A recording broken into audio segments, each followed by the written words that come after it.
Hello, can you hear us now? One Can you minute, hear I'm us going to now? mute I think Zoom. I think we're good. I can see my little numbers showing up now. I've So, muted Zoom, so I can't hear you, and I will tell you when it's coming through. but yeah, we'll have to carry on talking for that. What's the carry on? Carry on with the Andy. Oh thing. no, yeah. So Yeah, we're good. We're coming through. There's about an That's good. 8-second delay. As supposed to be. that's fine. So yeah, so my friends decided to go on to like a Russian rent-a-wife website Cool. Yeah, all or good. something like that to basically rent me a wife. And I was obviously freaking out because I'm 17, autistic. I take everything literally. So I was like, they're going to order me a wife. I don't want a wife. I think at this point, I want a boyfriend. I'm not entirely sure. I'm trying to work it out. I definitely don't want a wife. That seems like a lot of pressure. And also, it would make my mum happy, therefore, make me sad. So I'm just very confused about the whole thing. So we carry on, and they're like, oh, no, don't worry. And then weeks and weeks go by and they keep dropping these little hints about how I have a wife called Ivanka coming over and like stuff like this. I'm like, no, I don't be silly, it's stupid. And for my 17th was it 18th? No, it was my 17th, so I was 16 at this point. 17th birthday, I get told we're going to go out for this nice meal, so I've got to dress up really smartly. So I buy a suit and I dress up in the suit and I go around to my friend's Tim's house, and I just sort of hear this gaggle of people in the garden. I was like, this is a bit weird. Why are we going? And Tim comes out and he's dressed up in a suit. And I'm like, all right. And my friend Claire comes out and she's dressed up and she goes, this is the most beautiful day of your life, and kisses me on the cheek, like left to right. And I'm like, what is happening? And I'm like, don't worry. And she grabs my arm and leads me to the back garden. They set up a gazebo, right? And they have a table with a 3-tier wedding cake, right? And they've got chairs on the side, right? My mum's there, right? In the center, in the thing. My mum is there. And my friend Alec is dressed up like a vicar, holding a certificate saying he is now a vicar. Like one of those, like, I am now a vicar. I'm like, right. And I just go into full meltdown rage mode. I'm just like full rage, bright red, just staring deathly into Alec's eyes to the point he brings it up numerous times now that I thought you were going to kill me. And I probably would have. So the music starts playing, the dun dun dun, and I'm like, oh fuck, this is it. I'm done. I don't know. Why is my mum here? Also, I'm looking at my mum, just like, I am 16, like just turned 17 years old. Why are you okay with this? And then dun dun dun, dun, and my friend Claire comes down with a set stole that they have basically dressed in a wedding dress and put like newly married, and yeah, that's how I got a set sail for my 17th. And yet you leave it locked up in a cupboard. That you leave it Well, locked yeah, up I in the left it. attic. That's your wife. To be fair, we're not Marcus. married. We're That's not your married wife. because we never consoled the marriage. Okay. Was there an Yeah. annulment after the Yeah. ceremony? Because you were like, nah, I'm not feeling it. No, I too guess young. the annulment was me never using the set stove, so therefore Never, it's Marcus. Never. Never. Mm. Hey, everybody, that's up to you to decide. I love how much effort your friends went through in a prank. That is Yeah. glorious. Yeah, and then we were obviously 17, and no one was 18 yet, and we were trying to get booze. So we just thought, you know what? They're not going to say no to someone with a set stuff if you walk into like a bargain booze.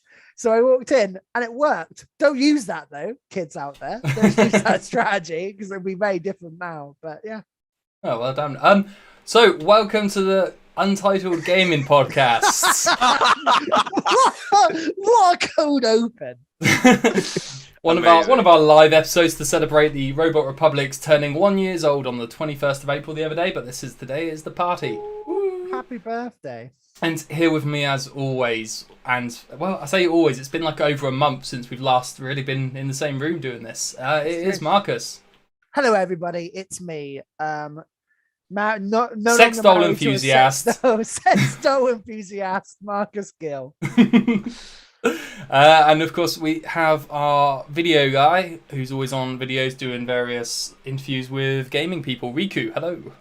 Hello, I got invited back, especially, which is shocking after T and I completely derailed this for the Pokemon special. Yeah, listening Hey, to the that. Pokemon special is down in our archives, one of the greatest episodes. It is, honestly. episode I didn't ever. want to come back. I was like, I'm just going to leave it to you guys. But I was listening to that poolside on my holiday, thinking, what have they done?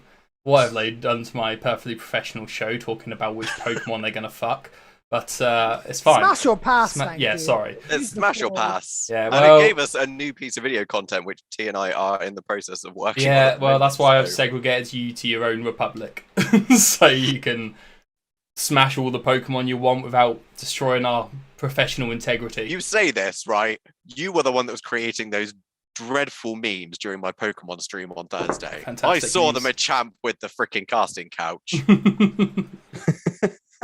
Yeah, Odrin, you should follow Pokemon Republic on Twitter.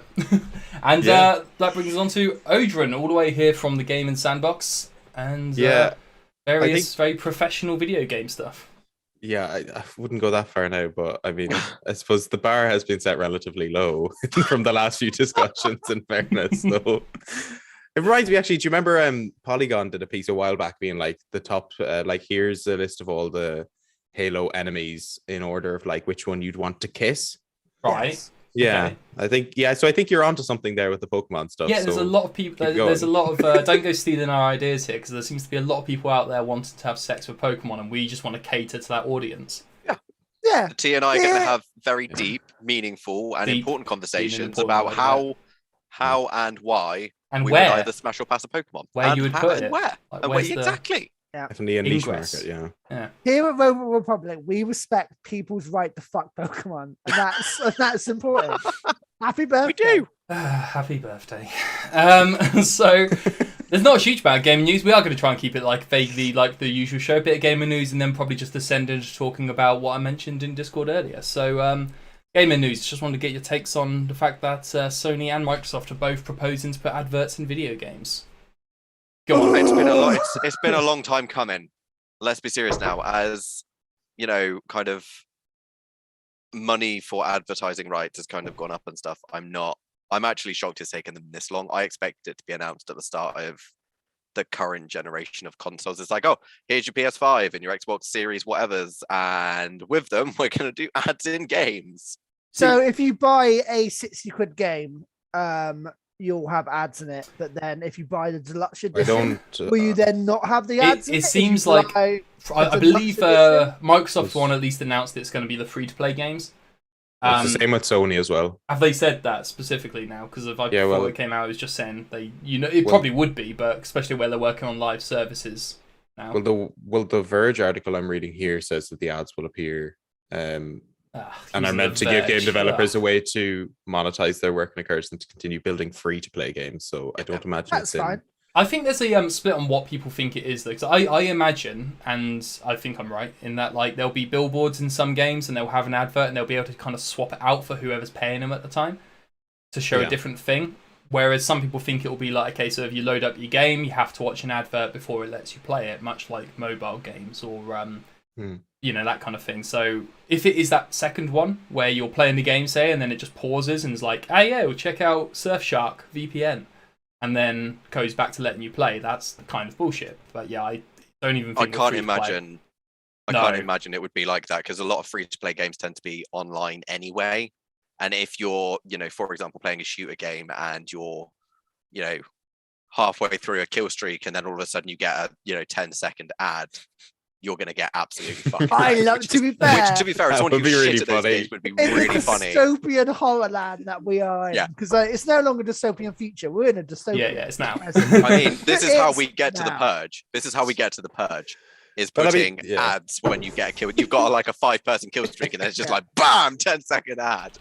And even like Swap energy drink. Get I your can energy picture, drink. yeah, I can picture it now just being like some like 5-year-old kid is playing Call of Duty and he's going for that AC 130, and then like halfway through it he just gets an ad for Manscaped. Oh no, yeah. Which then not only causes him to rage, it then causes his mum to be like, "What the fuck is my child doing? That's it. You're banned from video games for life." I think in terms, in fairness, free. I say free ads. No, that was dumb. In terms having ads in a sort of a free to play game makes quite a lot of sense. I mean, if you look at most even AAA games, anyways, they're always advertising their next big release, anyways, in the startup menu and whatnot. So, I mean, Fortnite is just one big advertisement. Let's be honest, because it's literally just here's this famous character, from this film. They're coming into this, and it's probably it's what they kind of assume is this more like inconspicuous way of putting a property into a franchise and having it be an advertisement, but also not. Like, you know, when Spider-Man Far From Home came out, they had all the Spider-Man and all that in it. So if they do something like that, I'd be totally fine with it. I think it's going to be a bit more in your face than just like having, you know, Master Chief in Fortnite advertising Halo in a way. Like it probably will be. I think it'll be interactive billboards. They can kind of swap things out within games, but even if it is play a little ad, like think about it, I don't really play mobile games. I'm an adult, but like a lot of people do, right? And like a lot of them have like an advert you have to watch. Sick burn on mobile games. Okay. When I say I'm an adult, I'm an older adult. Like, you know, mobile games were Snake, and even back then I was bitter about the experience. But like, yeah, like having a little video play before you sort of start a match of Fortnite or something. It's a good way for them to make money if it's free to play. That's how it's going to probably work, isn't it? It'll be, instead of the 10-second countdown timer, it'll be a 15-second countdown timer, of which 10 seconds of that will be an advert. Pepsi Max. Yeah. I think it'll be more insidious, like eventually though, because there was a load of those marketing patterns that companies were putting through for like AR spaces and games in general. Like the whole thing of putting you against bots for your first 10 games to get you to feel more comfortable things, so you play more. That's good though. I saw that recently about Fortnite. Your first games you play on it is like 90% bots to make you feel fucking supreme. I don't know. I think that's them tapping into your serotonin and fine. Like trying to manipulate your emotions. Let's you get good at it before just realizing you're going to get pwned every time. But then it gives you those initial hits to keep going, right? To then put money in, and then it also once you get to certain levels, making things harder. So then I think that's just a learning curve, though. Like, you know, you start off and it's easy, and you move on when they start adding more players into it. Because if they did just dump you in a load of pro players and you just got slaughtered, you wouldn't go back and play it. So I'm fine with that. Yeah, but and the other things they were talking about, obviously, like sneaking ads in, or even in chat, like kind of putting bot chats in to promote certain things and letting companies pay for that. And I can't remember the particular patterns. Like Stephanie Sterling did a big thing on it, but there was loads of like sort of weird, insidious marketing patterns that were kind of brought. So it's been in the pipeline for a while, and it's coming in. And again, for free games, I'm fine with it. Like an advert, like a 10-second, 15-second advert, whatever before. Like it's even worse for take not a computer game, but like Hulu, for example, which is a paid service, still has ads in. You have to watch before. Apparently, Netflix is looking at making a tier which has adverts in, but they're not doing great at the moment anyway. Like, no, not doing great. In fairness, I think there's some merit to the ad service, because if you're paying a cheaper price, maybe that would be the incentive to do that. But then they just can artificially, you artificially bring up your one that doesn't have ads and that one, so it looks like it's cheap price. I would be okay actually though if Netflix did have an advert full one, just free Netflix but with adverts. And one thing I see, like, as a Kindle, I bought a Kindle not long ago, the new ones, and you can pay like an extra 10-15 quid to not have adverts on it. So it's the same device, but there's one that will have adverts on the front page, as you like while it's locked, and one that won't. So you're paying more.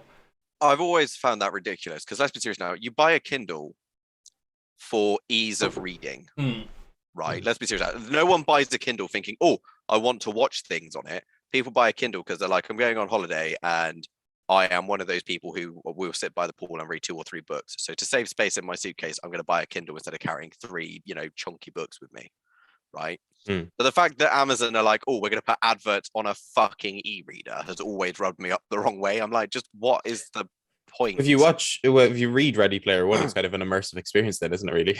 Because it's just ads bumping up in your face. I don't mind it because it is the whole case. It's a cheaper version. You're the product in that scenario. So like they're giving you something which they can advertise to you with, but for a cheaper amount. It doesn't feel cheap enough for having ads. Like I paid for the extra or got paid for the extra because of...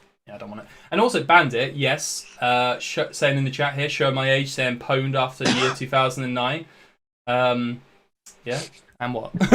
I will also say, and I will summon the spirit of tea here and let them into my body, but with like different grades of where people can pay, we're just adding a class system into gaming, right? It's already very expensive for some people to get into like higher consoles, and then to go, oh yeah, you can play this thing, but for a low thing, but you get ads.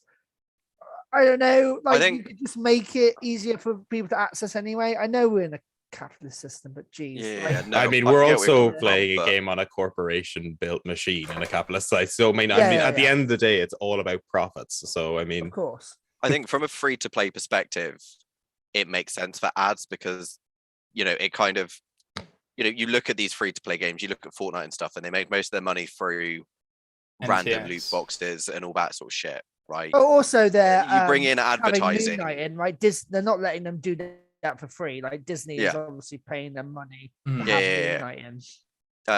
But it's kind of these free-to-play games. It means that they're going to be less pushy with the loot boxes. You just have to kind of they'll be just as pushy. They'll just also have adverts. Like, they're not going to slow down on one way of making money just because they found another way to do it. I'm looking at this from a white hat marketing perspective, not a black hat marketing perspective. All right, I'm very white hat with this. Loot boxes have kind of been demonized though. Like, they've been pushed back by the community, and they're seen as insidious and gambling. And we have EA to thank for that. We have EA kind of do though, but in a good way. But that's a good thing. But what I'm saying is, we're being quite complicit to the idea of just put ads and things, and I feel like that can just get out of hand. And like, free games, fine, no problem. But they won't stop there. They'll start putting it in where they can into like 60 quid game. Well, I say 60 quid games, talking like maybe 70, 80 quid games now. Well, I can totally envision as being like, you start the game, you've got all these weapons, but do you want the sniper rifle? Well, watch this little 15-second advert and you unlock the sniper rifle. That's already in Call of Duty Warzone, right? Or adverts for it, or well, they show like clips. They do their clip montages of people with particular weapons and go, you can be just with this person, or pay streamers to use particular weapons to like boast. And okay. So you could presumably they sell a lot of like weapons. That's what I'm saying. It's all, it's all the marketing, sort of the 1950s. What's the show with like the martinis and slapping people in the ass and being Jetsons? Like, no, not the Jetsons. No. Mad Men. Thank you, Eric. Oh, Mad okay. Men. For you're going for the Bewitched, maybe, but no. It's like the Mad Men like marketing thing of gaming. This is essentially happening, and they keep pushing. Just like, what can we get here? How can we get them? We published the story on a great website, redbook-republic.com. Check it out for blah blah blah. 1 year old. Happy birthday. 1 year old, yeah. Where the VR, Meta, those guys, Facebook, Zuckerberg had patented a system to advertise within VR games, and that was as in there'll be billboards, there'll be panels on walls which will have an advert on, and it's something they can swap out, and that's why I feel like that's what's going to come to regular. Like, I was playing recently because they've had adverts in games forever now anyway, but they're strictly static. You look at the horrible, terrible, boring walking simulator Death Stranding, which basically has an cans of entire energy sequence for Monster Energy drink. Adrian, do you want to weigh in on Death Stranding actually while we're here? Because I noticed you've got that on your shelf now. Have you played it yet? Yeah, no, I just bought it yesterday. Oh, okay. I've been playing Ghostwire Tokyo first. So any good? Yes, really, really good. Nice. I think Death Stranding's last on my list, and if it's any consolation, I probably won't get to that till next year because second on the list is Elden Ring. Yeah. That's gonna take you a long time. I'm 70 hours deep. I didn't want to say it on Three Lords. Yeah, I didn't want to say it on Twitter because I was like, which one will I start with? And I knew in my head it would probably be Ghostwire because Elden Ring will take way too long and I'll get frustrated. And then in the back of my head, I was like, yeah, I bought Death Stranding because everyone's talking about it, but realistically, I'm just not going to enjoy it. I don't think it's just, it does not appeal to me in any way, shape, or form. But there seems to be players who absolutely love it, so it does make me wonder about it. But I wonder if that's the gambling sort of fallacy or whatever they've put in the 100 hours to their delivery simulator. I love it. Really? I do genuinely love it. And Yeah. I have lots of thoughts and feelings about it, but they are wanky, esoteric thoughts. And don't get me wrong, Kojima is sniffing his own farts at this point. Like, he is. He's been doing that for years, into a jar and just breathing. Yeah, but now he's got a whole factory. Like it is. It's He like has a no Matrix- rules. No one's there to say, "Hey, you need to put some fun in this game." He's just there Yeah. to do what he wants. But now, like before, when it was just his own private, you know, he had a jar on his desk. You get out and sniff his farts. Now it's like a Matrix-esque. He's plugged in. There's servitors bringing him like fart jars. It's a horrible dystopian mess.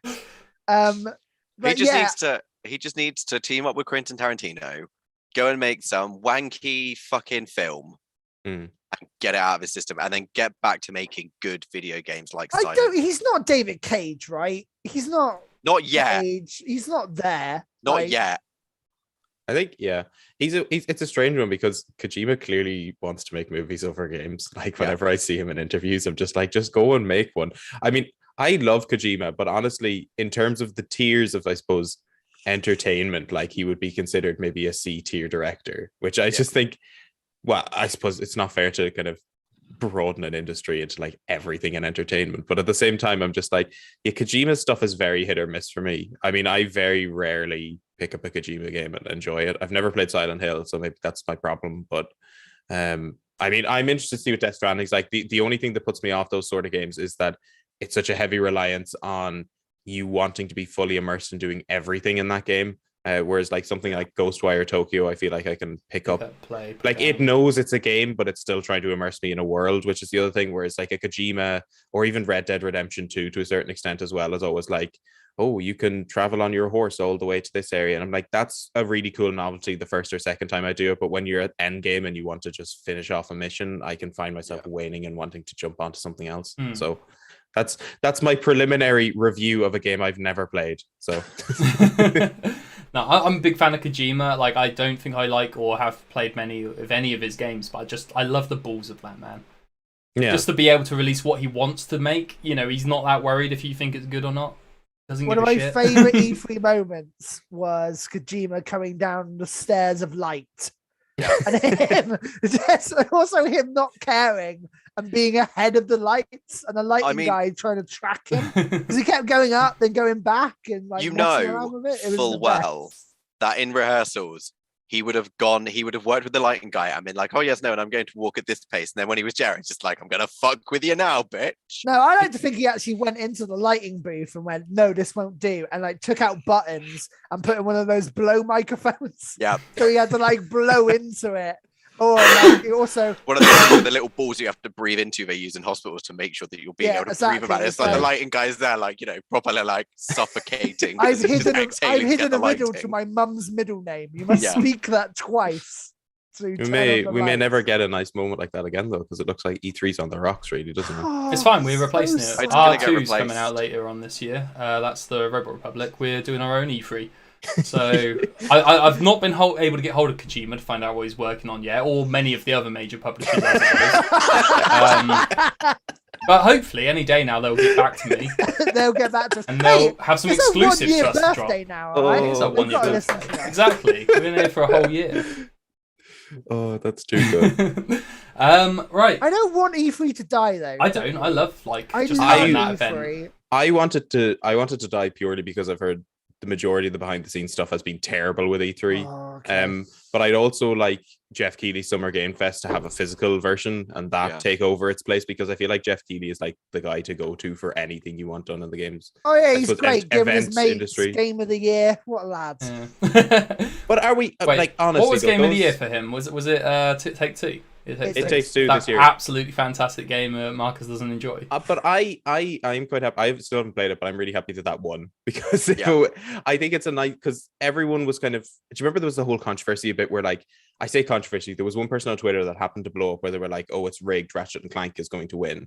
There was a thing where they had like looked at the source code and it was like this thing that said winner, but they didn't realize that it says that for all of them because it's like a tick box. So they. You know, a load of dummies on Twitter were like, oh, Jeff Keighley's rigging it. So if Ratchet and Clank had won, it probably would have fed into that. But I mean, It Takes Two winning is kind of cool because it's the closest thing up there really to an indie game from that year. Yeah, it was kind of like indie-ish. It's published by EA, but it is very much an indie property, I'd say. Yeah.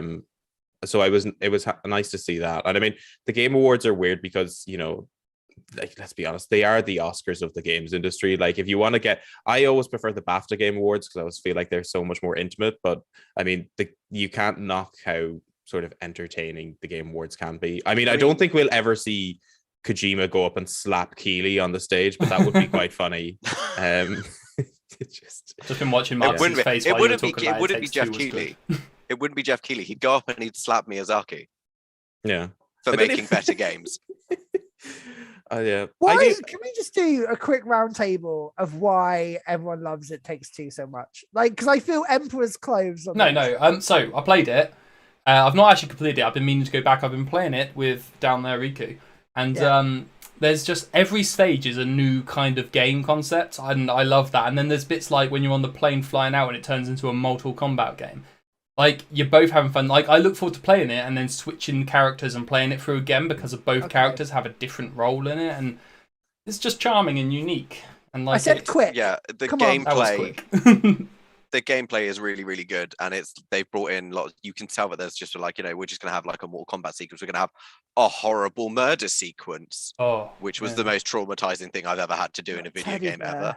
That elephant teddy bear was horrible. I couldn't.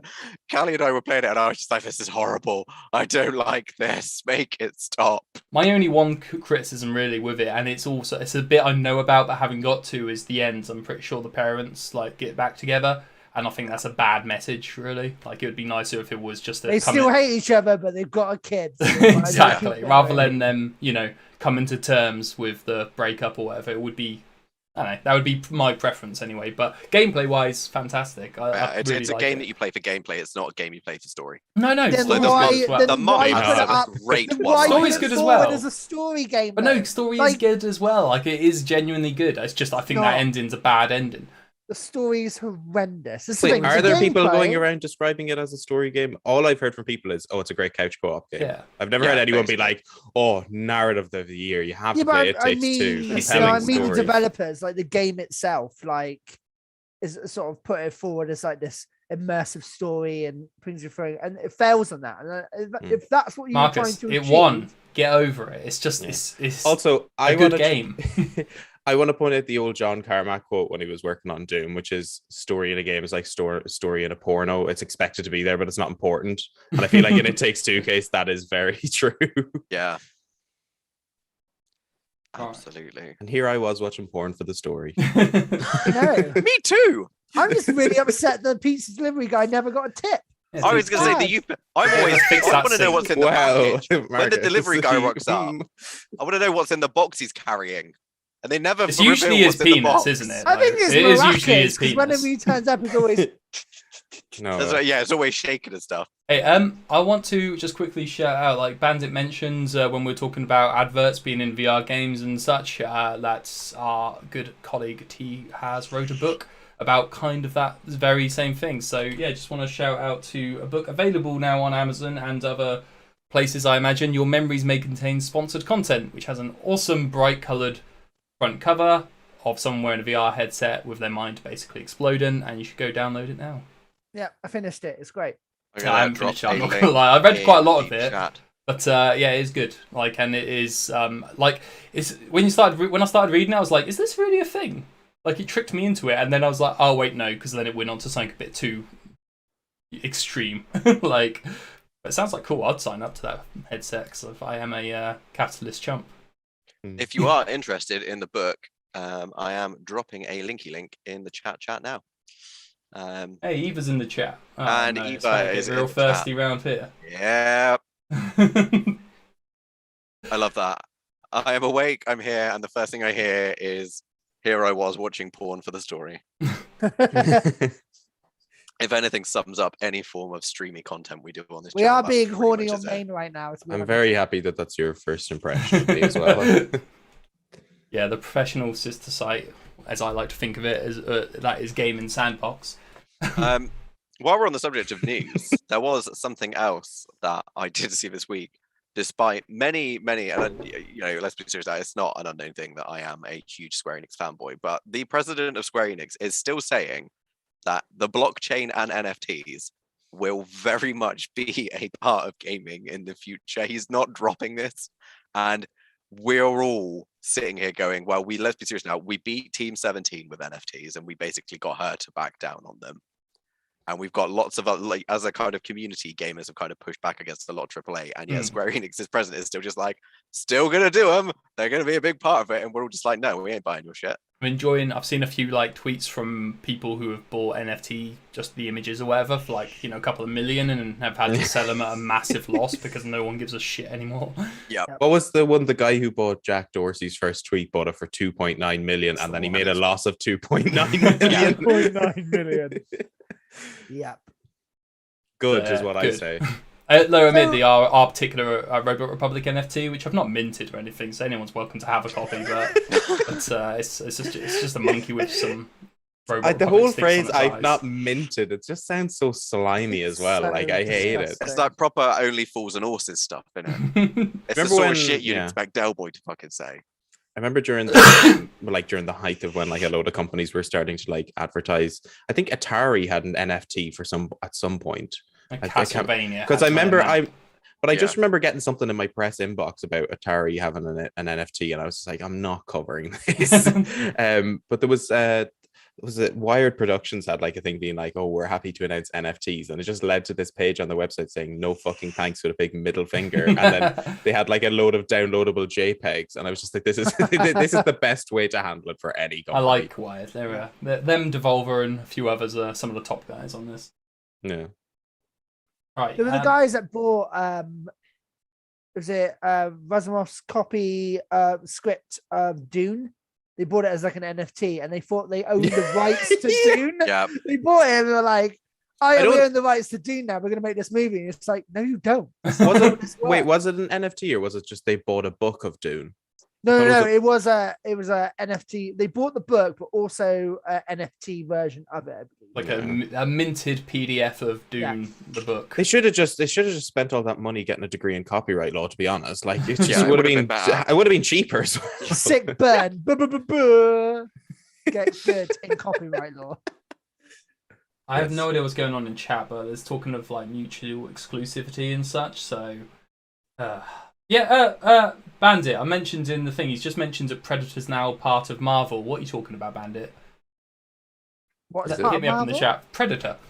I'm pretty sure like the Alien comic books were already a Marvel property. Anyway. Yeah. So or made by them. Well, so yeah, well, the comic books were, but then they moved to Dark Horse. Dark Horse now has a license. Oh, was it? for...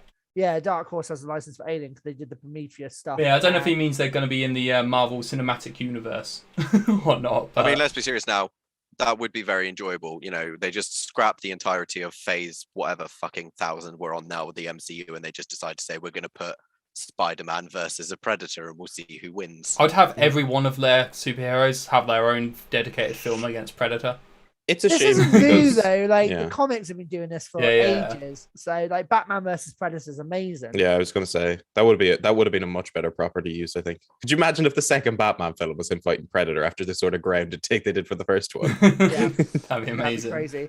Well, and also another one like I recently read, which is amazing by the way. I never thought I would say this. Is Batman and Elmer Fudd.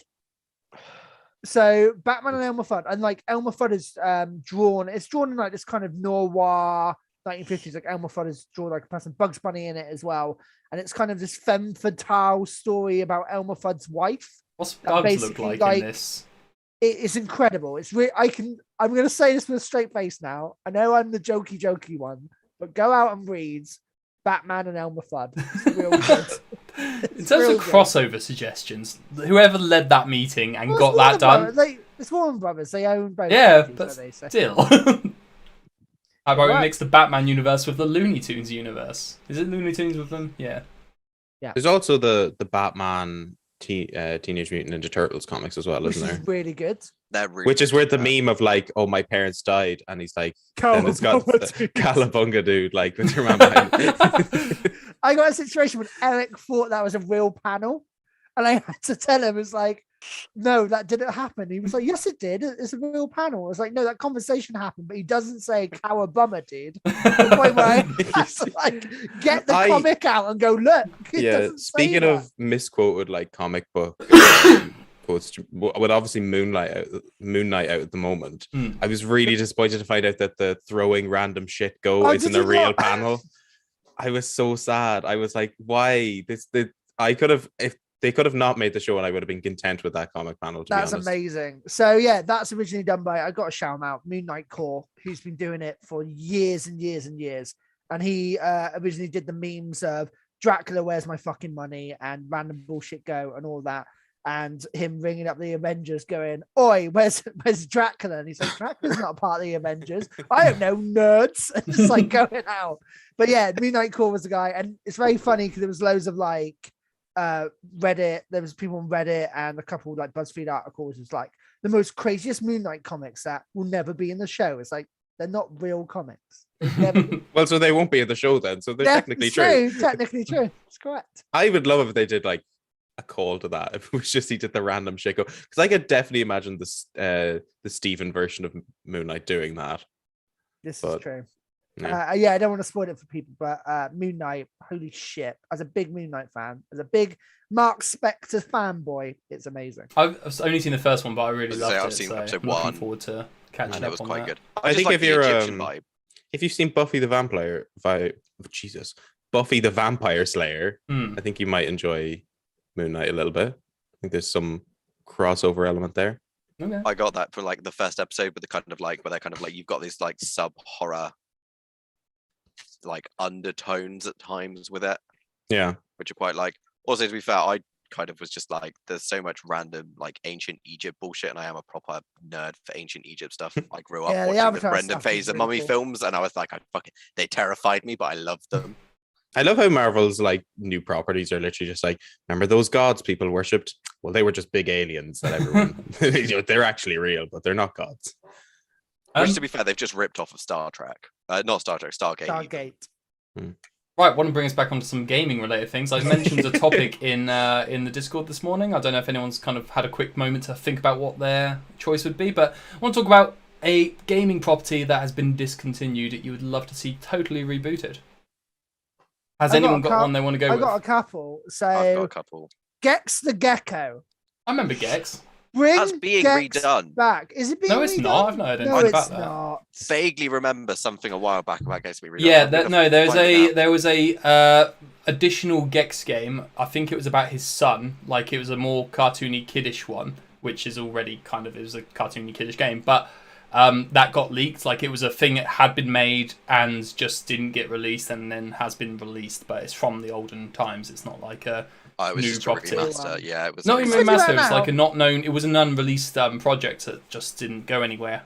But from That ages game, ago. like Gex, was all about like going into meta worlds, right? And like all these different sort of story properties and doing things now.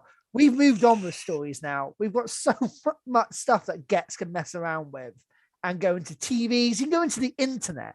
I don't. Gex Okay, you're gonna have in to the remind me on Gex here because I remember it from people's houses being played, and I remember being a gecko and being able to climb walls and looking like a bit of a secret you were agent. a gecko, and there was different TVs and stuff. Kind of like So the did Mario they mimic on other painting. shows and stuff that existed at the time? Well, like different sort of like TV shows. So there was a noir version and sort of pirates, things like that. And you would jump in. But now you could like link it to like superheroes and other things, and you could sort of really play with the meta stuff, I think, with Gex. I mean, Gex there's back. a lot more scope now than there was in the mid-late 90s when they came out. There is so much I think more he now. actually did go on the internet as well. Need to... Yeah, it was like really early stage internet stuff, wasn't it? In like one of the later games.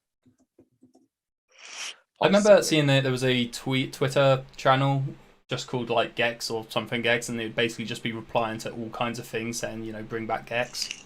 And it was wonderful. Just a real dedicated fan. Oh, is that like the Kellogg's Twitter there where a load of fairies are asking for Tony the Tiger to get his dick out?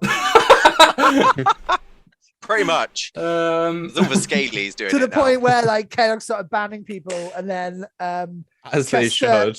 Chester the cheater came in and went, "Hey, I'll send you nudes for money." Like very, very funny. Oh dear. What about you, Point Adrian? to You got anything? I do have one, but I want to point out because I just wanted to look up to see if there was anything I'd forgotten. So I looked up old video game series, and on the sort of Google's top searched results or whatever, it has Star Wars Battlefront, Super Smash Bros, Luigi, just Luigi. It's just the character Luigi in between all these games. But Sorry. didn't Luigi have his own game before they Yeah, started doing Luigi's Mansion and all that. Yeah, but it just says Luigi, and I'm just like, ooh, it's so kind of scary. But yeah, the one I really want to see remade is Bionicles, Lego Bionicles. I can't remember what the full name. Oh, Bionicle Heroes. That's it. It was on the 360 and PC when it came out, and I remember that being one of my like all-time favorite classic games. And I got it recently. It's not backwards compatible, so anytime I ever want to play it, I have to take out my 360. But I mean, that's a real first world problem, isn't it? But yeah, I really loved that game when I was younger, so I'd love to see something like that done, or even just another Bionicle game. I remember seeing there was a while back. There's a fan-made project to create sort of an original Bionicle property that Lego has kind of been like, okay, you can do this, but just don't sell it. Sort of type. Were they good, the Bionicle games? I never played them. I don't think. Bionicle Heroes was decent. It was a I don't good know game. if there was, yeah, I don't think there was any really like standout Bionicle games, especially the Traveler's Tales ones. They were always overshadowed by the sort of more Lego property games like Lego Star Wars, Indiana Jones, Batman. But I always enjoyed Bionicles. So Is Bionicle There was as a like- toy still a thing? Like, do they still release Bionicle? no, they got No. discontinued. Ninja I think this might be Turtles. something.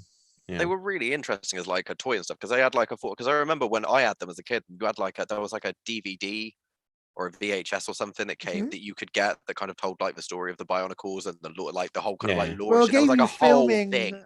Yeah, it gave you filming software as well for one of them, like where you Yeah. could actually like do little mini movies with it as well. Yeah, I had loads of Bionicles.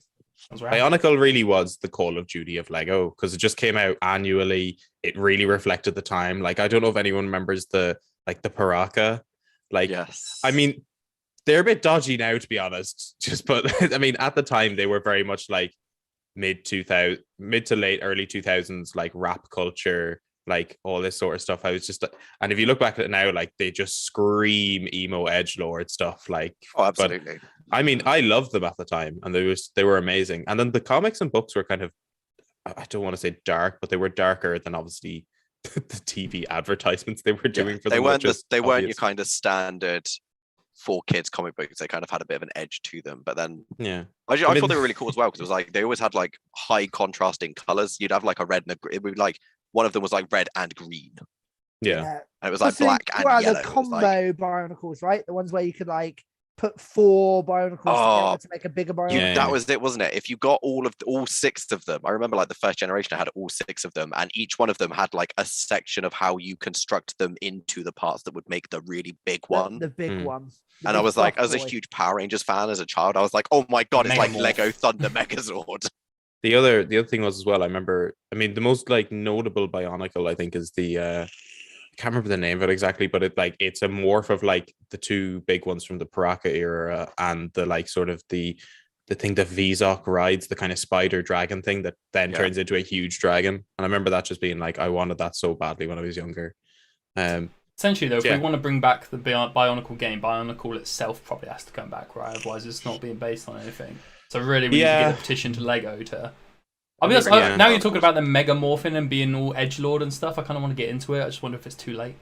I wonder No. if they still sell Bionicle at like Legoland and stuff. Do they have Bionicles? I don't at know. Legoland? Anytime Or I they ever, just like hid it away. Like I'm this pretty sure never they're happened. completely It'd just be like discontinued. a staff member with a big jacket, like, kid, want to buy some Bionicles and just. Hey. mean, He's not going up to kids. Stranger. He's not. That guy's not going up to kids. He's going up to guys in like their late 20s, early 30s, going, "Hey, guy, want to buy some Bionicles?" Hey, Well, you they remember really- this yeah. grey cog? Come with me. It just open up a gay cog, a grey cog. But I mean, let's be serious now. Like the Bionicle figures Hmm. kind of paved the way for like the kind of the humanoid Star Wars characters that we've Well- got like nowadays. So like you can get like the Yeah, they're Stormtrooper kind of models. terrifying, though, aren't they? I don't know. I I've don't got know a which few. came first. I don't know which came first, but I kind of feel like Knight's Kingdom was the first iteration of that, and then it went to Yeah. Bionicle, and then you had Hero Factory later on. I remember that when I was like, I think at the end of my Lego loving days. Not that I don't love Lego now, but I haven't touched Lego in I think a couple of years. So, Oh, But I yeah. just glanced over. I have my horrendously really Yeah. nerdy Star Adrian, Wars I feel spaceship bad. collection. Go touch some Lego. After, Yeah. after the stream, go touch some Lego. I've alright? been Who completely, doesn't but Lego I play? every time I've thought about it because I've always thought about buying, one of those the Lego Star Wars statue heads to just have because I think it's a nice Yeah. little table piece, but they're all like 50, £60. I just They're can't really commit to expensive. like Lego has always been notoriously really expensive. Yeah. So I've just been like putting it off. The good thing with the Bionicles is you could get one of them for like a tenner. Yeah. And then you'd have one. And I mean, I don't think I ever got a full set of them, but it was always nice trying to get the full set. And 60 quid for like 6 main characters, if you compare that to the price of the Lego, is not bad. Yeah. And maybe with and let's be serious inflation, now, they'd be like that's- 15 quid or 20 now, I think. they brought it'd be about 15, 20 quid now, but like Still not it bad. was nice as well. I remember There was coming a cool Bionicles and stuff, tube like, box as well. Yeah, didn't there? I was going to Yeah. say the tub was the best thing. One of the best things about it. I love that tub. because actually the tubs were tall enough that you could actually put the Bionicle model in the tub. Well, that was the whole They were- thing, because the story element was that they got like washed up on this shore in a canister, and the canister was meant to be that tub, which I thought Yeah. was a really cool implementation of packaging into a toy. Yeah. This was back when Lego they weren't just being like, oh, we're just going to whack out some Star Wars and some Batman, and we actually have our own intellectual properties. still We're not have They just have making it with stuff. Ninjago, right? Yeah, they've got, like, the And Ninjago, what's the really pretty one with dragons and stuff? Like, Ninjago. no, there's one that's like a dragon themed one. It's like dragons and fairies and stuff. It's just, I know, it appeals to me. It's very bright and colourful. But yeah, no, I didn't get into Bionicle at the time because I was in that kind of jaded teenager sort of era, which I'm ashamed of now. I'd love to have got more into that kind of stuff because it did look cool. But yeah, they were toys. There was, I think, just before we move on, there was a distinct like aesthetic for sort of mechanoid, humanoid looking things at the time. Like Bionicle is the same time as the Michael Bay Transformers films coming out. Like there was a real like grainy early 2010 look to like toys at the time.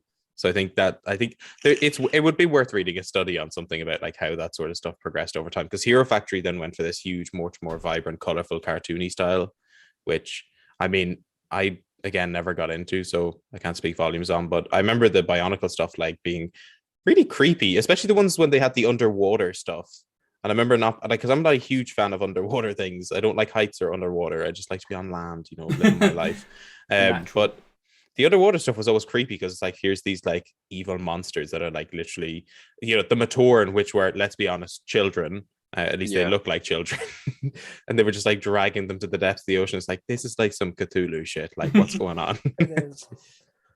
Oh yeah, I love the little mini ones. Yeah, I've got some real Bionicle buzz now.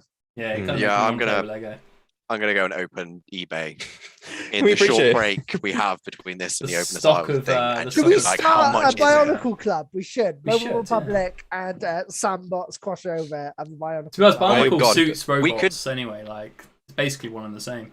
I Well, mean, I we only could got- literally yeah. just do like a build stream where we just sit on Zoom and stream us building Bionicles.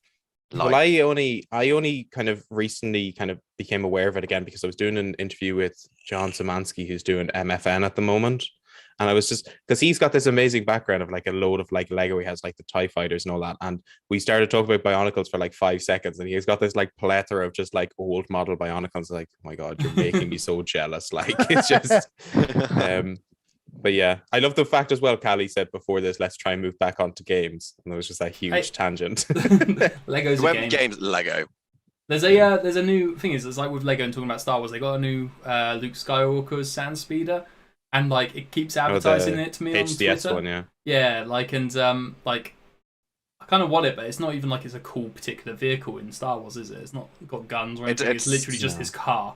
It's not a Uses. star. It's not a Star Destroyer ultimately. But like, I just want to Which be able was to the best whine about purchase going to ever Toshi made. Station and stuff while like zooming it around. but- Toshi, it's Toshi. Toshi, Callie. It's Please Toshi. put some Sorry. respect on Toshi Station, We Callie. all have accents, all right, Ogeron, okay? Also, Rebels did start putting like Assault guns, Assault Z launchers on the back of speeds. Yeah, so I could just attach one to it. But Speeders. also, my shelves don't have the room for any more fucking nonsense, frankly. Every time if it gets something new, I basically have to pick which nerdy thing gets replaced.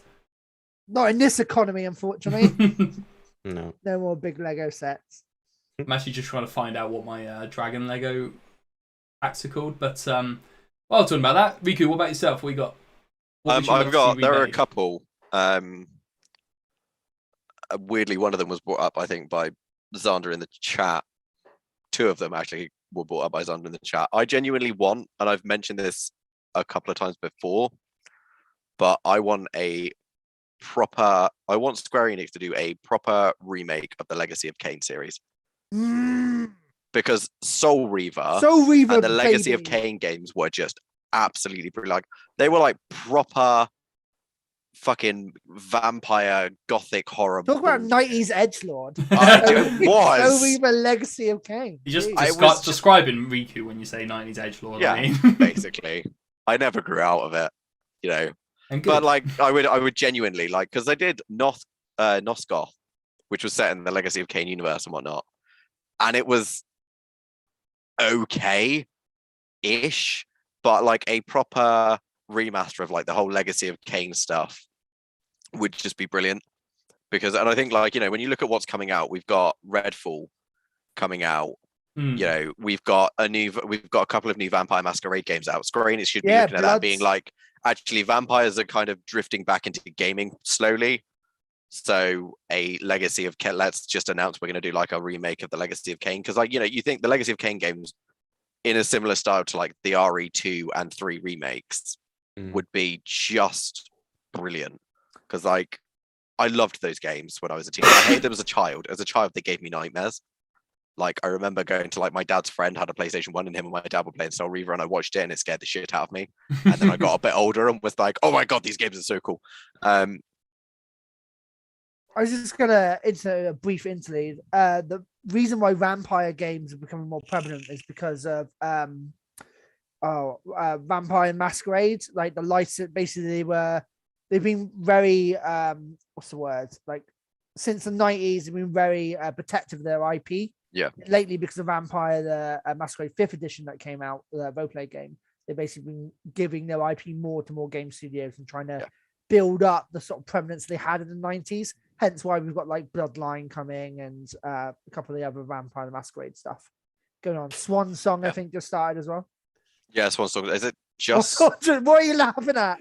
I just looked over in chat and saw this message. Since the Bionicles washed up in those canisters, you could even do it in a bathtub for the unpacking, you know. This is immersion. because, okay. Do you know? Can you guess who there that is is, context. Riku? Can you There guess is who? I've got the chat up on TV over there. There is genuine context for this. So a few weeks ago, Callie basically was sat in my freaking weekly Pokemon stream, basically suggesting that if we get a certain number of people on Patreon, we would possibly set up an OnlyFans account and I would then do streaming from the bathtub. Streaming. And the chat has never let it go. So that one single comment has just not been dropped by the fucking chat. Bionicle so now bathtub every streaming. opportunity. If we get the right amount of people on Patreon, I mean, it is going to have to do bathtub streaming. It is I'm in not your, doing it is in bathtub your streaming. contract. You should have read it better, all right? Well, I don't read contracts. I scroll to the Exactly. bottom and sign it. It's in all your contracts. So if we get a certain amount, you'll bathtub stream. I'm getting a lawyer. I would do it before it gets too popular, mate, because Twitch will shut it down. Yeah. Like hot I tub will be gaming. clothed. Well, that's not in the can I- contract. Jump in for a second. I hate to cut everyone off, but there was a bit in the chat as well about so you're telling me vampires aren't back because Morbius was really good. Now, I have a really funny story about Morbius that I secondhand back in the telling story. from if anyone knows Danny O'Dwyer from the No Clip podcast, they did a Yeah. podcast a bit back and they mentioned Morbius, and I don't know if any of you heard it, but I will recount this story as best as I can because it's so funny. So they were talking about Morbius, which first of all is hilarious because it's such a notoriously bad film and it happened to come out on April Fool's Day, which is just like, you cannot write this poetry, right? And so Jared Leto, right, went to a theater and there was a number of people in there, and I say a number of people, there was probably like 2, but there was a number of people in there, and the Morbius Twitter account tweeted out Jared Leto joining with fans of the Morbius Discord server for a screening. Right now, first of all, where is this server? Where is it? Who Find it. started up the Morbius Discord server?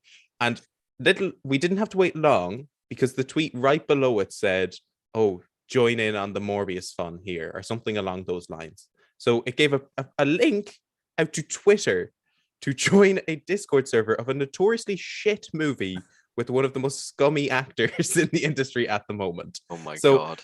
Thousands of people join this server, this Morbius Discord server, which is officially run by Sony. You know, which, first of all, it's insane that Sony are setting up a Discord server, let alone for a film like this. And I can't remember, there's some really funny name for like what the tiers of what your tags are, but I can't remember it in my head. But anyways, everyone floods this server, and for just hours, it's just message after message going Morbius, Morbius, Morbius, Morbius. Everyone's saying this over and over again, and then people are sending in this huge paragraph of why they love this movie, why it's so great. Everyone's copying and pasting that, and there's this huge fucking paragraphs going on this screen. And first of all, the Discord server was so poorly laid out that it was literally just a general chat and a voice chat. And it's just like, this is like the moderator started like putting timeouts and banning people. And I think Frank Garasha on the No Clip podcast was saying that they ventured to create a Morbius union to try and lower the timeout times. So this server is just absolutely flooded, and anyone who tries to come in and be sincere just has their message copy and pasted, and most likely will end up getting banned because they think it's spam.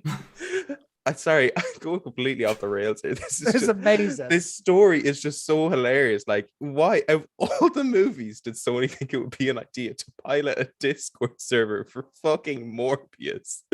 Like, there's got to be someone at Sony Student Pictures that watched a version of this film before it hit cinemas and just thought it's going to be absolutely fucking widely hated and despised because it's crap.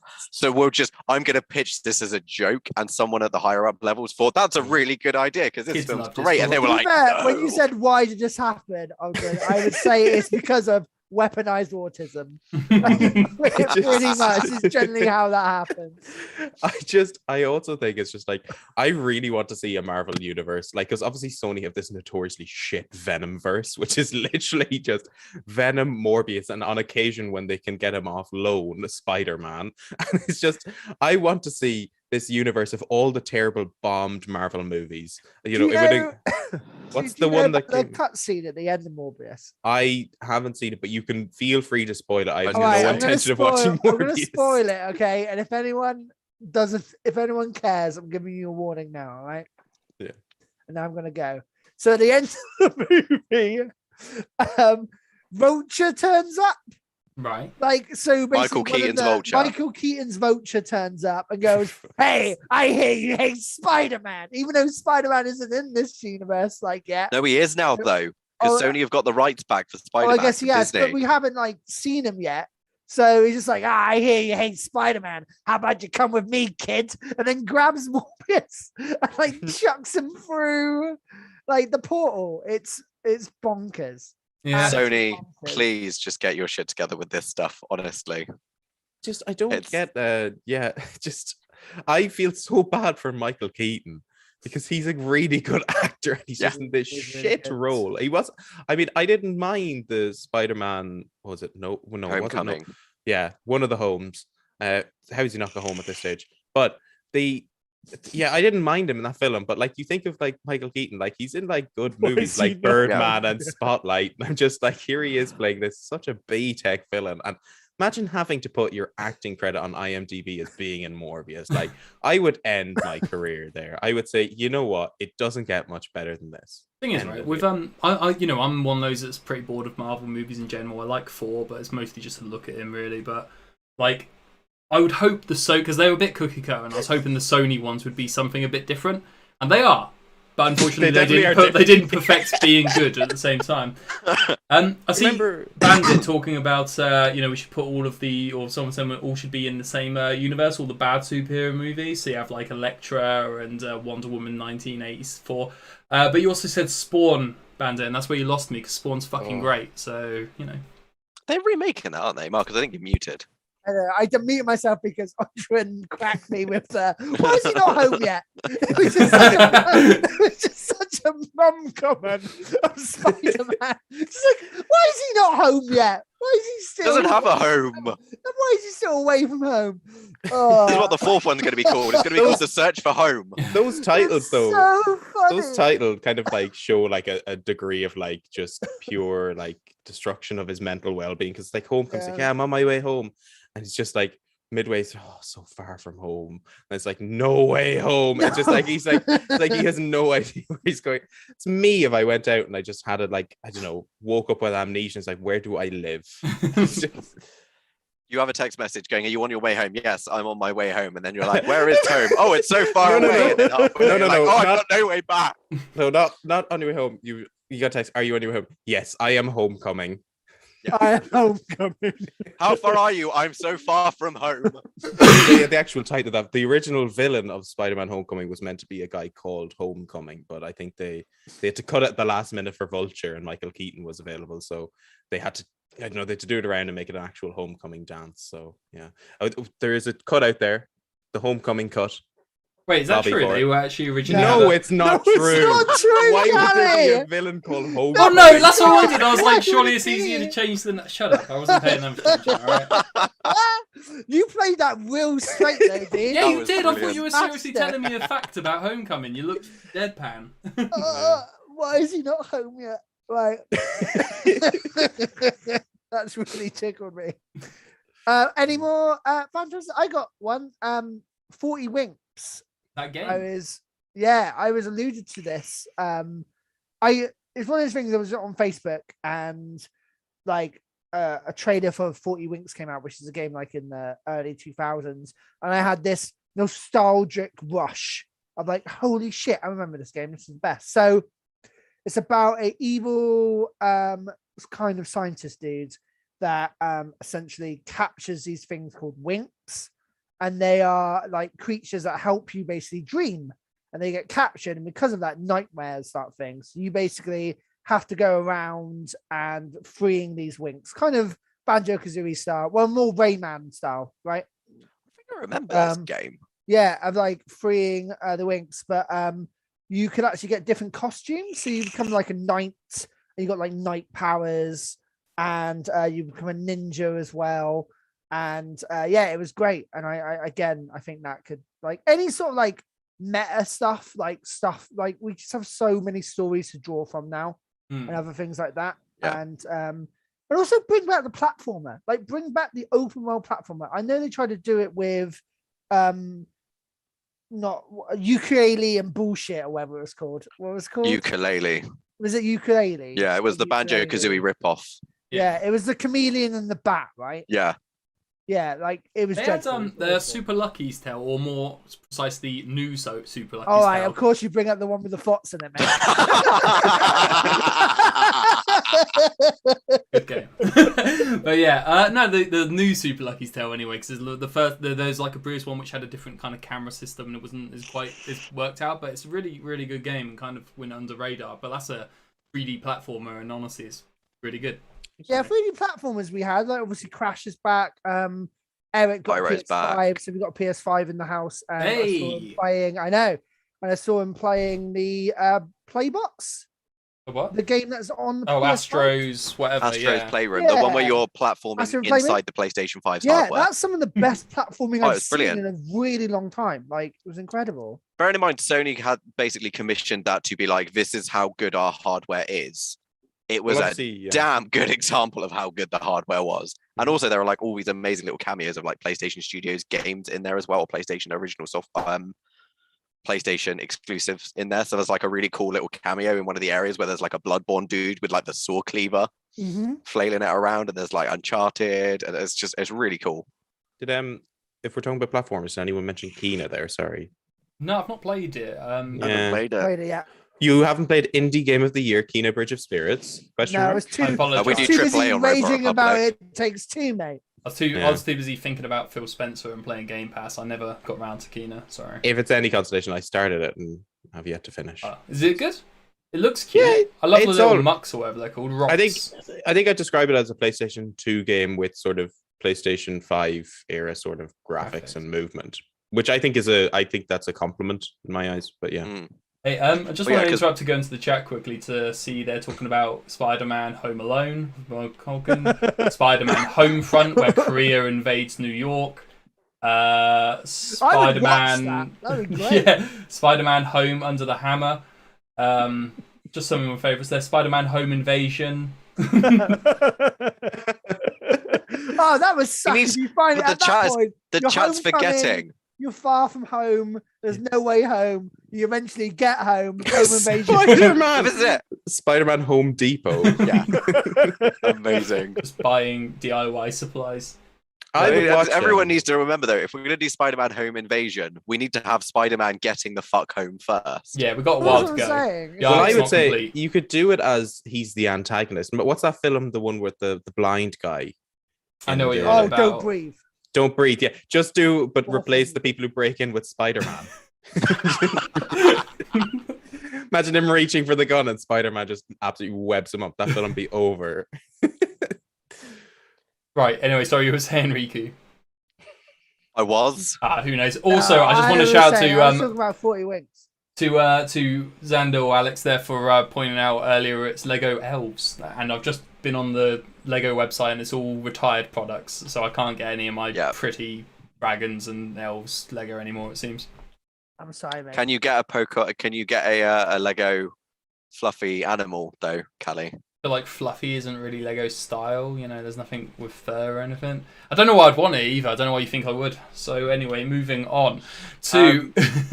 I've got a couple more kind of games that I think should be redone that have kind of been retired and stuff. Like, big one for me is the Jack and Daxter games. Because I stand by Naughty Dog. Naughty Dog with a studio that I grew up with when I was a wee lad. They were pumping out Crash Bandicoots. When I hit my kind of pre-teens and teen years, it was Jack and Daxter. Then as I hit my mid to late teens, it shifted and we got Uncharted. And then when I became a grown up, they said, "Oh, you're depressed. Here's The Last of Us." Yeah. Just to make you even more depressed. But I think I really want them to properly remake the Jack and Daxter games, because those games were great. I mean, the first one was cool. It was kind of this really interesting, weird fantasy world with ancient, high technology shit that looked really awesome. Yeah. And then 2 and 3, you ended up in the future, and it was basically GTA for kids, because you could just steal people's fucking hover bikes and stuff. But the storytelling of that was really good as well, and the action elements and the combat. It was a really good trilogy. I'm not talking about the fourth one, which was a really shit racing game. But the original. This is action platform, isn't it? Basically, action platform. Kind of like Ratchet and Clank. It's kind of like an action RPG with platforming elements. Kind of Metroidvania as well, right? Where you would upgrade to get to other areas and go back. But it was a really fascinating universe, and it was really good. I loved those games. A few years ago, they had them on sale around. I think it was around this time of year. It was an Easter sale on the PlayStation PS4 thing, and it had all 3 games. It was £8, and I was oh, I'm gonna get them. And then literally spent about the best part of a month playing through all 3 of those games and being I fucking love these games, because they're just and the story's really interesting as well. I mean, that's one thing I was going to say, reboots in general. Can we have some color back? Can we have these colorful worlds with open world platformers and stuff? I'm just done with gritty. Well, you should check out New Super Lucky's Tale, where you get to be a colorful little fox, and it's a wonderful time. You'd like Jack and Daxter, Callie. Your sidekick is a teeny tiny little orange marsupial. I mean, that is cool. I mean, everyone would like that. Fit that right in you. Yeah.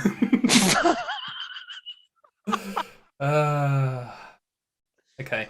So, I want to talk about one of my games I want to bring back from the Atari 7800. Now, Odrin's a bit young here, so this would have been maybe 10 years, 20 years before you were born. Am I the youngest person here? By a long margin, By yeah. By a long shot. When you mentioned Buffy earlier, I was confused, because I remember us having a conversation before where you said you've not watched Friends, and that is literally an unthinkable concept for someone in my gen. The way that you were talking about Buffy as well, it's one of these pop culture things that you should probably watch if you're a young person. I was sitting there going, I grew up watching Buffy and Angel. So did I, but there's nothing. I'm just saying. But no, sorry, you cannot give out to me for not having seen Friends. All right, getting defensive. Friends is shit. It is so bad. Agreed. I'm not disagreeing with this. I'm just saying that you wouldn't have ever. There's no one from my gen that hasn't seen it. Essentially, that's just it was always on TV. Hey Chris, do you have a webcam? I don't, unfortunately. We got the voice of Chris here as well, joining us. Hello. But yeah, Odrin, it's not having a go. Just saying that was literally something that would have been impossible to have not seen it. Yeah. Well, I mean, say that when you're in your care home, and I'll plug you out. As long as he dressed up like a giant wolf, give him that last joy before he goes. The game I want to talk about is, and I'm putting a link to it in the YouTube chat. It's Xenophobe, which is an unfortunate name. given the times. Wow. You know what? We should reboot Phobia. Yeah, well, again, like it's an unfortunate name, but it's genuinely about aliens, not say illegal aliens. It's about straight up the aliens, and it's kind of. Can I point out that somebody greenlit that name? That has always meant what it has meant. No, like it means aliens. It does mean aliens. Like it's like in Warhammer 40k, you're like deaf to the Xenos, and it fills in that kind of thing. So you are. Someone is going to clip that exact moment. There's where Callie just already went deaf to the Xenos, and that's it. Right there.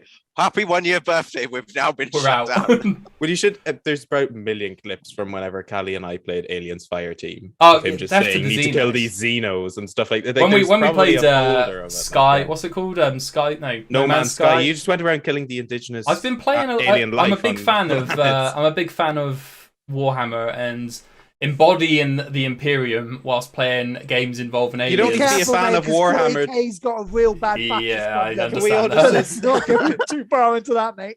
Can we all just appreciate that Callie said, he's a fan of the Imperium because he plays Warhammer? You are also British. Yeah. Yes. You don't even need to mention Warhammer. It's just unfortunately as a part of being British is this kind of weird love of imperialism and colonialism. Yeah. Look, this is not about Earth and people on Earth. This is about damn Xenos. Anyway, check out Xenophobe, the link I've just sent. It's a great, it was 2D, onwards, because there was no such thing as 3D games back then. The things you're killing are basically... they're basically like knockoffs of like Xenomorphs. Robot Republic, check out Xenophobia. This is from our main boss, by the way. This is from our CEO. Don't, because they'll make me step down. I'll have to do a public stepping down. When I said I love Xenophobia, what I meant was...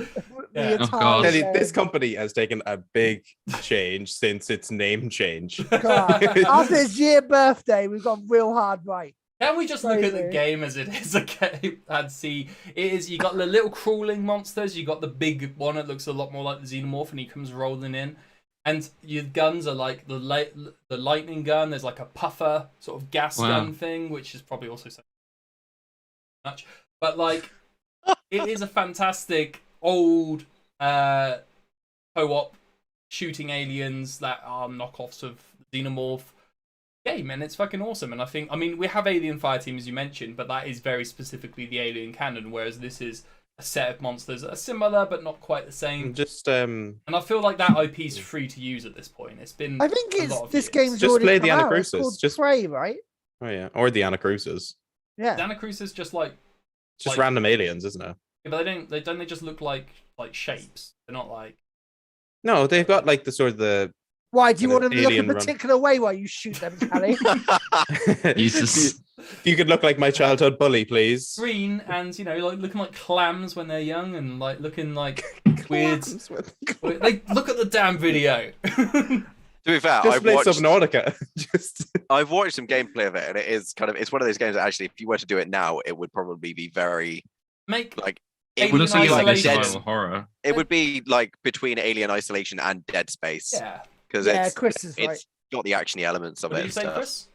I said it looks like it would be a survival horror. Yeah, right. Today. Well, because I would still like it to be where you've got, I don't just because I don't like survival horror for lacking ammunition, whereas because this game was very much you've got a lot of ammunition, but still having it as scary Xenos jumping out at you.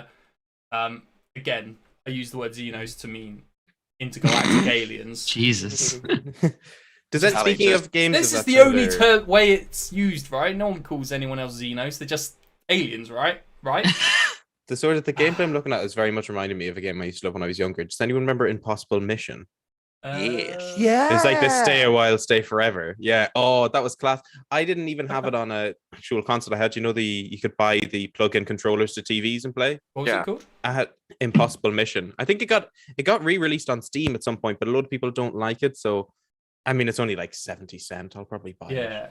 That seems like a some other similar titled TV or film came out, right? And this capitalized on that. Well, Impossible. Yeah. Well, I don't Impossible know. Mission Remastered. Yeah, I got you. Impossible Mission came out I got, 1985, so I don't think it wouldn't have taken after Mission Impossible. Mission Impossible was a TV series before then, to be fair. Yeah, before the Tom Cruise films. Well, Young whippersnapper.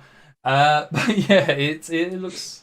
I do like the idea that Mission Impossible leached off of Impossible Mission from 1985. That was a class game when I was growing up, though. I remember loving that. That, and then there was a Shrek one as well. Oh God, what was it? Shrek 2? Was it like the Shrek 2? I don't think it was an actual game. Oh, it was incredible. There was a really good Shrek 2 video game. Yeah, had, it was like a Smash one. Like Shrekken as I used to call it. It's like Shrek Bash or something like that. Yeah. That Impossible that was at the Mission, time when they were making on like the loads same of console as beat-em-ups, weren't Xenophobe, same console. So yeah, similar kind of vibe. Anyone ever remember remember the Crash Bandicoot game that was basically not Smash Brothers? What's the other one they did? What's the Mario Party? No. Anyone ever play that? Oh my God, that game is amazing. Yeah, I am remembering that. Yeah. I think it's Crash Bash. I think it's called. Yeah, because that was PlayStation 2, wasn't it? No, I think it was on the PlayStation 1. Because I think it came out at the same time as the racing one as well. Crash and they were doing Racing, like all the different like genres. Not a big fan of Josh Render's colonialism for the win in the chat there, but again, aliens from space. Damn it. To be fair, that's basically our mentality playing okay, if we colonize, we just go around killing other settlements. Exactly. So that's my main game I've kind of wanted to bring back. Maybe you have to change the name for today's day and age. Just call it Alien Killer or something, you know? Or wait, is that still bad? That sounds like a bit. Why can't we use aliens at like, you know? That sounds like a Steam asset flip. Actually does, yeah. Sounds like some Unity assets, to be fair. Welcome back, Marcus. Hello, everybody. Sorry about that. It's all right. Yeah, that's the only really thing I give a shit about seeing remade. Everything else can stay in the past. I think the only other one that I would say I think really needs like a remake, a proper remake, and someone has actually started doing it. Is the Simpsons Hit and Run? Oh yes, because that game was, but like Sierra did such an amazing job along with whoever else developed it, because it was just, you know, I remember being told by my parents, "No, you're too young to play Grand Theft Auto." Not that it stopped me.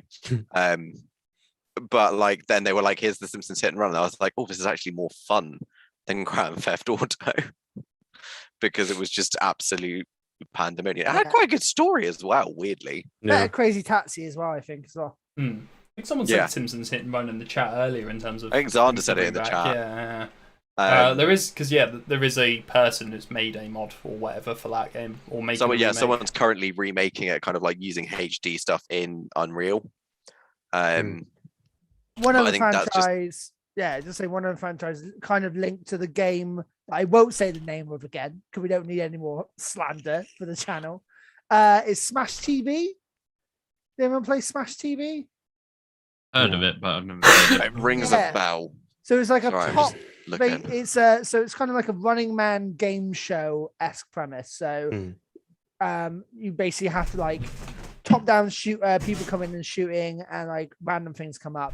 But that rebooted into like a 3D simulation, kind of like what was the zombie game where you had to cure your kids? Oh no, you had to cure your kids. Yeah, you're in. Is it Dead Rising? Kind of like the Dead Rising sort of zombie game like that, but more Running Man, Smash TV style of like this, you know, evil sort of corporation trying to force you to play and you trying to break out. That'd be really cool. Yeah. I would like that in a modern setting. What I'd like, and this will lead on to something Chris wrote about light guns being back, or you know, coming back, because they've just released the House of the Dead remake on Switch. It's actually now getting a release for the other consoles as well, which is weird in itself. But like, read into that, you just kind of aim in using your like controllers, whatever, to aim a rectal, whatever it's called, like at things.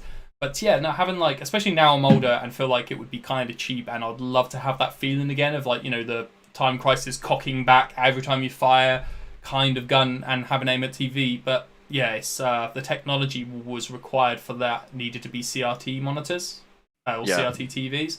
Couldn't do it with like flat screens. Can't do it with LED. No, okay. But from the article, I learned a bit from this.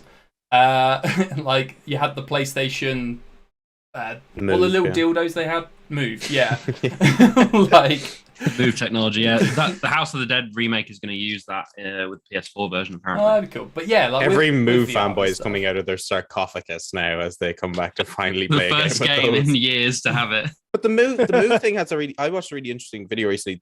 If you play Portal on the PlayStation 3, there are Move exclusive levels. Yeah.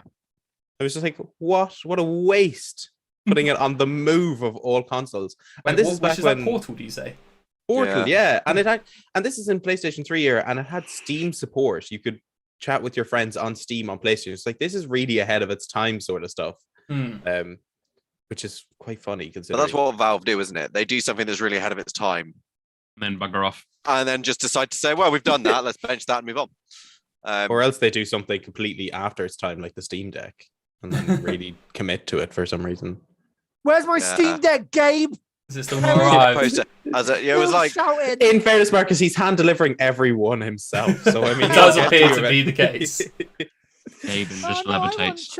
I want chubby Gabe to turn up. I don't want fit Gabe turning up to my door. I like chubby Gabe. This is a weight loss program. Just hand delivering every Steam Deck. Not that he needs it. I think he looks great. Good save. Yeah. If you're watching, Good Gabe. save. Yeah. Sorry, Gabe. Appreciate He's it. actually We love you, bring Gabe. everyone. Yes. Gabe wakes up this morning, can't go to work today. Robot Republic 1 year God. anniversary. I do feel at the moment like things are pretty bad everywhere. So the only sort of fuel I have is cringe. And that game video of him handing people Steam Decks filled me for a year. That's like fusion for cringe.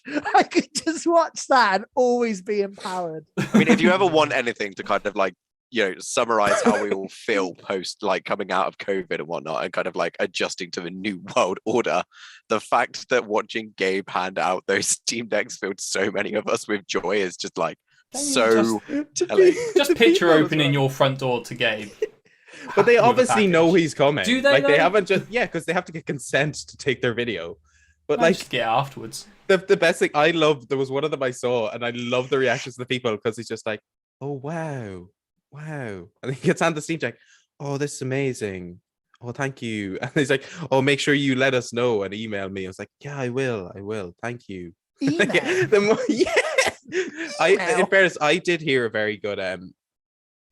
This might be more apt for a lot of you because you're very old, but I heard a very good pickup line Ouch. recently on Twitter. I saw it. It was it's like this woman had tweeted out that this 23-year-old guy had gone up to her and been like, "Can I get your number?" And she was like, "I'm 30," and she was like, "Oh, can I get your email then?"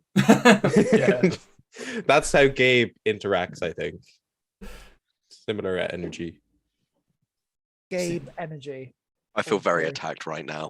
To be fair, The second started time it. in 24 Adrian's hours. right. Like You he's started right it. and he should say it. Yeah. We Thank you. are owed. Right. In chat talking about Simpsons wrestling game. I was playing it recently. I went to a bar where it was an arcade. Like you buy some chips and you can put them in up in Manchester. And it was hard to get on anything basically. Everything was packed. But I got onto the Simpsons old arcade game. Oh god, that game did get re-released. It's awesome though. Yeah. Like I only got to the level when I think I was in heaven or something. Like I remember it being ridiculously challenging though.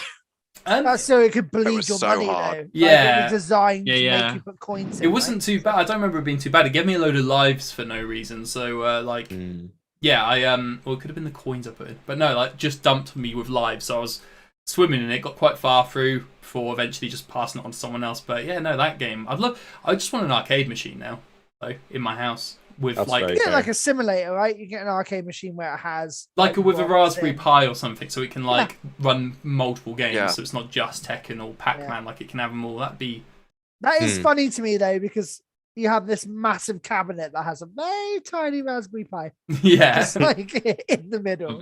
I've always told my girlfriend if I ever win the lottery, the first thing I'm gonna buy is a original House of the Dead machine, just stick it in my room, Yeah. It'd be cool. have it on 24/7. I want Time Crisis, but Time again, Crisis So what will is come next. everyone's? She's what like, is "Not a ring, no."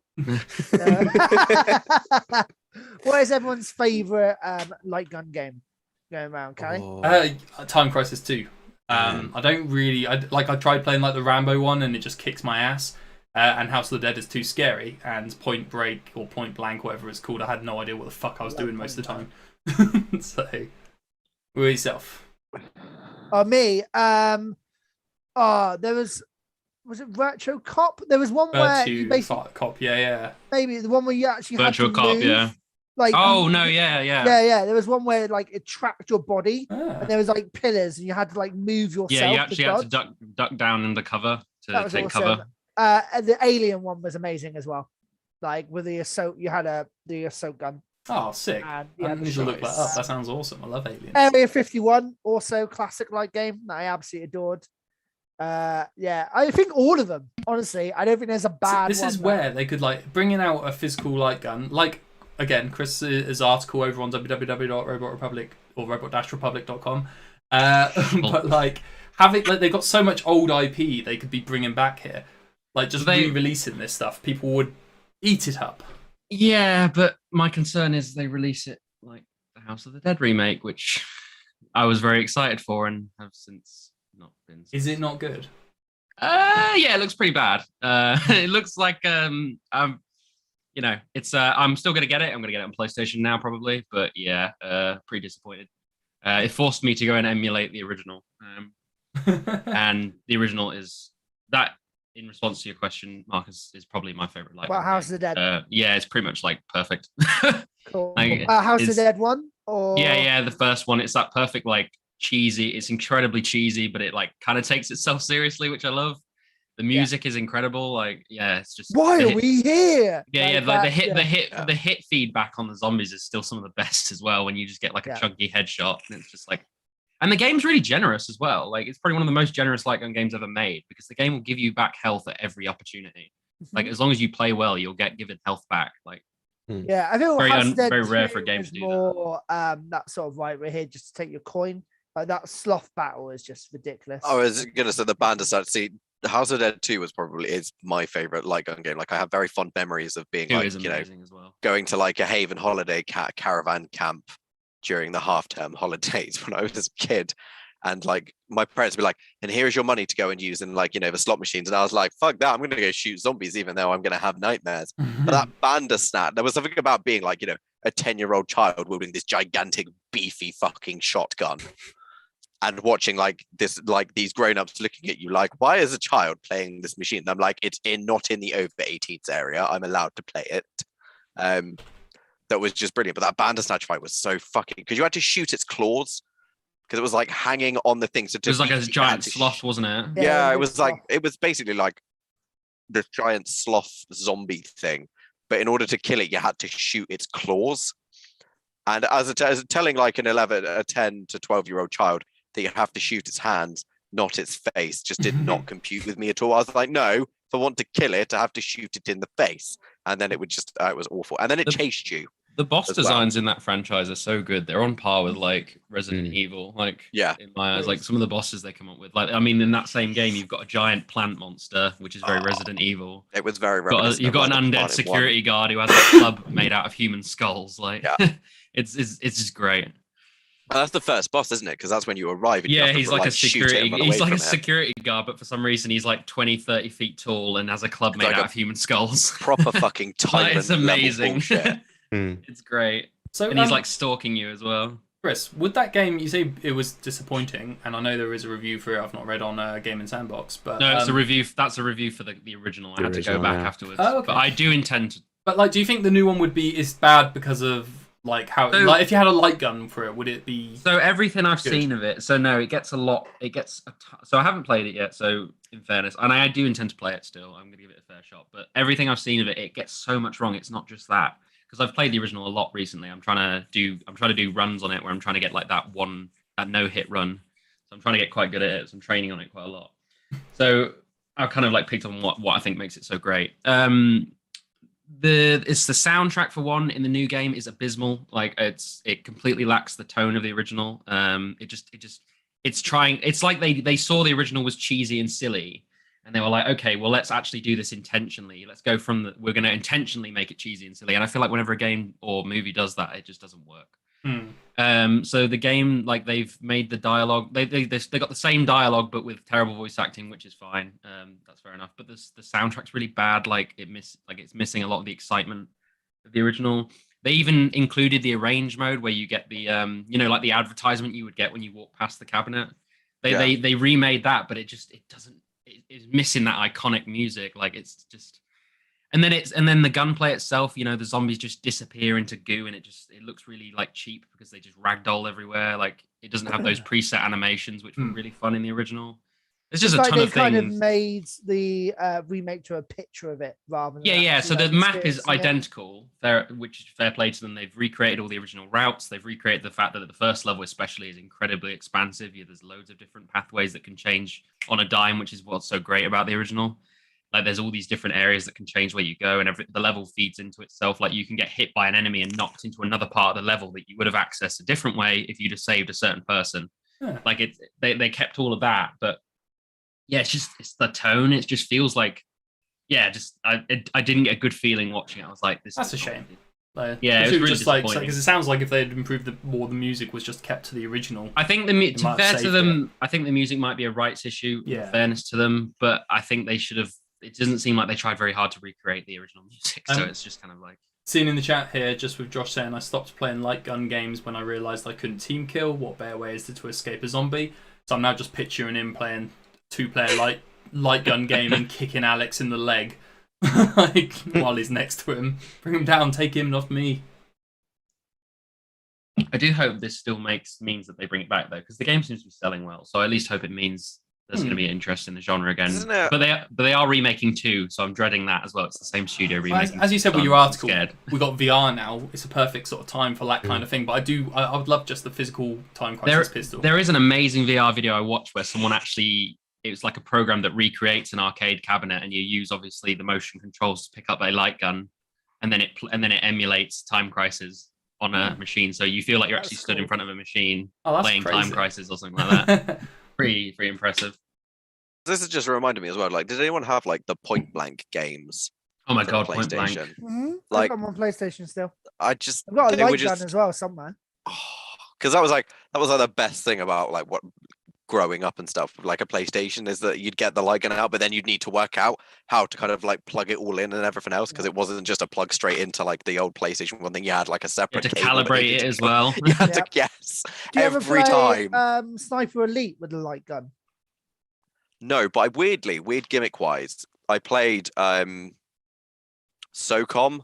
with the headset. With the headset when it like came out. Oh my god, it was fucking terrible. Is that the one where you give commands with your team? You tried to give commands, and they just wouldn't do what you say, and you'd have to use really specific words. Because this was like back in the mid-noughties when I had to get like a sheet of commands and be like, right, these are the things I can say. And you did the tutorial, and it was just kind of like, if you want your team to go here, you can say this or this. So I'd say the alternative, and they just do nothing.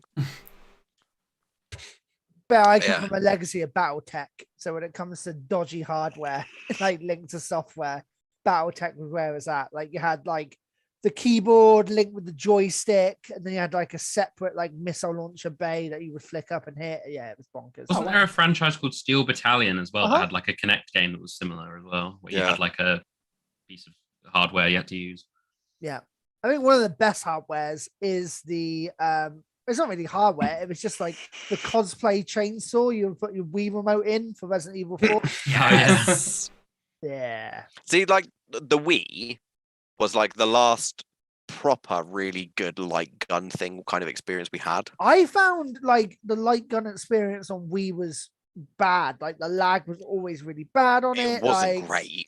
Yeah, the hitbox count was shite. Like, it had so many good games on it though. It had like the House of the Dead collections on it and everything. I was going to say that was like the Overkill. Did anyone ever play Overkill? No, what's Overkill? House of the Dead Overkill is like they took the House of the Dead idea and they made it into, it was a fully fledged House of the Dead game, not an arcade release either. It's a fully fledged game, and it's like a spin-off essentially where it's in a grindhouse B movie. Yeah, it's like really great. It's great. Oh no, it's hilarious. Like it's yeah. You can actually get it on Steam now. It's really good. I actually played that. I remember when I was at university, we had like in our kitchen, we had like an old, we had like a small flat screen TV, because one of my housemates was like really fucking rich, so they had like a big TV in their fucking uni room, and then they put the smaller one in the living room. But we had the Wii plugged up to that, and we would just spend evenings playing House of the Dead Overkill whilst drinking on the Switch, on the Wii even, because it was just fun. But I think It's that a was ridiculous game. It's great. I was just so over the top, and the soundtrack was so ridiculous. Yeah, because you're basically playing like, as one of the House of Dead characters with a new character who's basically Samuel L. Jackson in like every movie ever. Yeah. Amazing. All right, I'm gonna start saying we should wrap this all up. I've got Obeinous Isles starting at 1 p.m. That's about 25 minutes now. Yeah, where we're going to be having Lewis's church choir camping adventure. So why are you shaking your head, Marcus? What makes? Well, you said to me how Lewis as a character respects his choir boys. Yes. Now I role played with you from the beginning, but Obeinous Isles. You don't. Lewis doesn't give a shit about his choir. Yes, he boys. does. Of course, he There's does. so many of them that's dead. They just Well, die. no, that's accidents in general, and I don't think that many. I think You Maurice send them off. Just Maurice willy-nilly landed to on keep one. them. Well, yeah, they're my network. So Yeah. like, The postman did convince one though to become an atheist. So. yeah, which is I'm not happy about. Still out there running around the island on his motorbike, being bad to the bone. Well, I didn't convince him to be atheist. I just said like, hey, maybe Question you the should church, yeah. have a religion journey, and like, there's all these other faiths out there. You should explore them. But he did. Yeah, well, not happy about it. That was one of my best choir boys. But so we're doing that at 1 o'clock. Say it's a whole day worth of various streaming events. We've got some Jackbox party, and I'm hoping some of you might join us for that later. I'll join for that. Hey, awesome. And we've got Pokemon Unite after that. I've never played it before. I don't give a shit about Pokemon. Can't wait. I love the fact I don't give a shit about Pokemon, and yet about 80% of the content that comes out for our channel is now just going to be Pokemon related. Yeah, well, I didn't agree to any of this, and it's just going to happen. So it's better to not just fight it. After we're doing Phasmaphobia, when it gets a bit spooky and dark at 5 I wish p.m. my computer actually worked for that. Spooky and dark at 5 p.m. Yeah, Where are you living? It was going to be later, but I mean, to be honest, it's not going to get dark till like 9, 10 anyway. So we've got some Among Us. That's Among Us time. Among Us. Yeah, it's need to spooky for Among Us. We're Though. going to go spooky Among Us. That's what we're going to do. Spooky for Among Us Is and it Muck. crossplay? Can I play Among Us on the Switch? Yeah, Or you apparently guys? it's Yeah, fully it's Fully crossplay. crossplay on everything. Okay. Yeah. I've never played Yeah, Among if Us, you so want. I'm looking forward to finding out what that's about, really. And then later on, it's sort of from 9 p.m. to 11 p.m. Muck, free-to-play Minecraft kind of game. I may be there Like a for... Minecraft-y, survivally RPG thing. It's chaos is what it is. It's honestly just mostly there while Riku gets drunk. Like, it's... Oh no, by that point I will be drunk. Yeah. So That's what Phasmaphobia's for, watching me get drunk. Oh, goodness. But yeah, it's been a good first episode back of Untitled Gaming Podcast after a long period away. Marcus, hello. Love you. Hello. Been missing you. Thanks, mate. I just want to say I miss you too, and I'm glad we're back. I had a bit of a hiatus. I got really busy with work and stuff, and I kind of had to step away. But yeah, I love the Royal Republic. Firstly, thank you so much for having me on and get me included and stuff.